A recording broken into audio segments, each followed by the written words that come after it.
hayaan mo, kahit kapatid mo yan, hindi yan makakatiis na titingnan ka lang. Titigan ka lang, ganito, ganyan, sabi ko nila ka.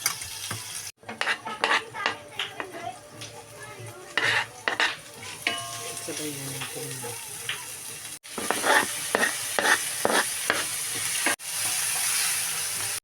Kaya yung haluan ng feta cheese na medyo maalat.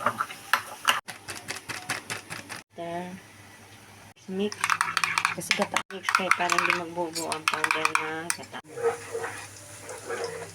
Swell. Para mas masarap.